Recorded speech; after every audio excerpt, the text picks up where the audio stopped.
Okay, so we're going to look at a cube root graph today. And the equation looks different. You see you've got your little index of 3 over here. That's a cube root instead of a square root. So a square root has an understood 2 there. We normally don't write it just because it's understood. But here's your table for your cube root function. And then here is the graph. Whoa. Okay, so this doesn't have a starting point, does it? This is called a point of inflection. And I like to think about it like this. The point of inflection is where the graph changes direction. Okay, because this graph is like coasting up from negative x values here. And then it gets to the origin, it's like, whoa, turn, then go this way. So the point of inflection is where the graph is going to change directions. Okay, so here's your parent graph. Here's what it looks like. Okay, so here's what you're going to be doing is the same kind of stuff that you needed to do for the square root function. Now, when you get ready to figure out where these things are transforming, you want to try to type these in. So go to your keypad, and I'm going to show you a new little button that you need to use. If you will go over here to functions, go to miscellaneous, you will see this little button right here that looks like a square root, but it has an N where the index goes. That's the button we want to click because it pops up a square root where we can enter in whatever root we want. And we definitely want a 3 there. Then type in an x, and then let's just do a -4, okay? All right, so I've graphed that. Let's see what happened.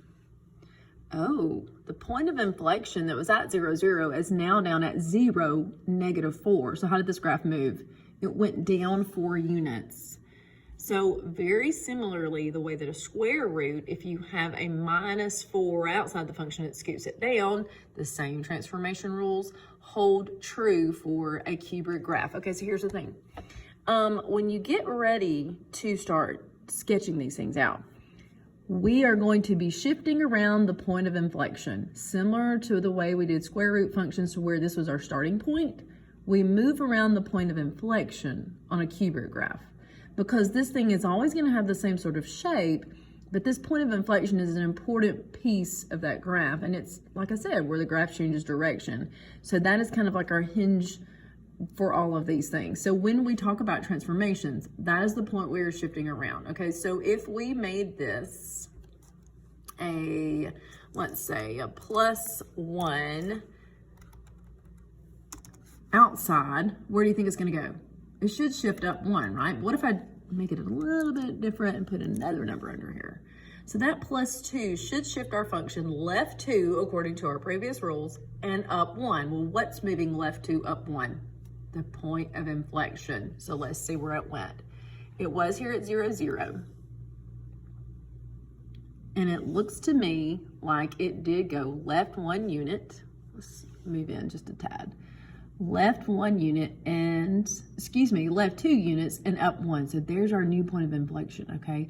So when you're shifting these graphs around, changing them by transformations, the point of inflection is where the graph changes direction, and that is what we're moving around. And the same transformation rules apply. So even, let's do this. Even if we wanted to do one of those vertical stretch or shrink things, let's do a 2. Bam, there it is. All right, so see how this red graph is our original. The blue, wow, this thing is really stretching up and then it's taking off in both directions. Okay, now here's the other thing that you're gonna have to know, and that is domain and range. Well, you know, on a square root graph, it has a definite start and stop. On this graph, it doesn't. So the domain and range for this graph is so easy. It never ends in both directions. So it's negative to positive infinity on both of them. That's easy to remember.